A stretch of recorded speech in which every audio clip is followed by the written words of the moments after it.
আসসালামু আলাইকুম বন্ধুরা। এবারও আলট্রাসের যারা সমর্থক আছে তারা এবারও টিকিট পায় নাই।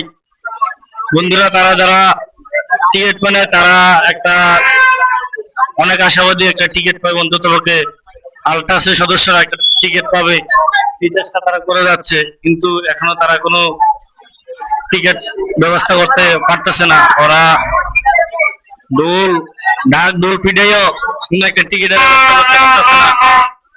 তো বন্ধুরা, তোমরা অবশ্যই বুঝতে পারতেছো যে ক্রিকেট খেলার পাশাপাশি ফুটবল খেলাটাও কতটা জনপ্রিয় হয়ে উঠছে।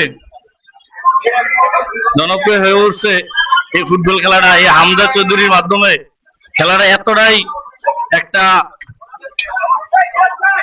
মানুষের মনে ধোলা দিয়ে গেছে যে এটা উন্মাদনা। এটা আমরা কিছুটা এই ম্যাচের আগেই খুব টের পাচ্ছি।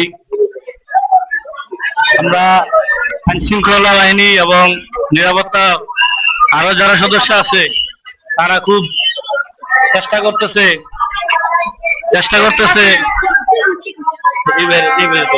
খেলাধুলা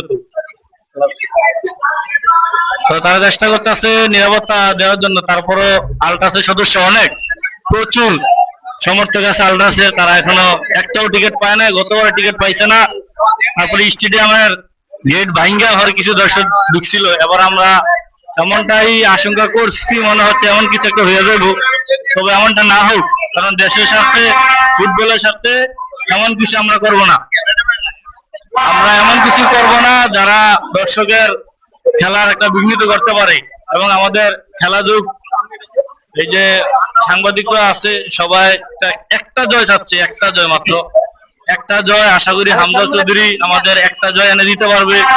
একটা জয়ের মাধ্যমে পুরা দেশবাসী একটা আনন্দ উল্লাসে ভরে যাবে। একটা জয়ের মাধ্যমে এই একটা জয় আমাদের অনেক উপরের লেভেলে নিয়ে যাবে এবং মানুষের যে হতাশা, সব হতাশা দূর হয়ে যাবে। হামজা চৌধুরী যদি একটা ম্যাচে জয় পায় ইনশাল্লাহ, যে খেলার যে উন্মাদনা, খেলার যে একটা হাইপ তৈরি হয়েছে, এই হাইপটা ইনশাল্লাহ একটা জয়ের মাধ্যমে এই খেলার হাইপটা অনেকটা উন্মাদনা শুরু হয়েছে। যে উন্মাদনা হামজা চৌধুরী আমাদের জামাল ভাইয়েরা শুরু করছেন, পাশাপাশি আরো আহমদুল ইসলাম আছে, তারা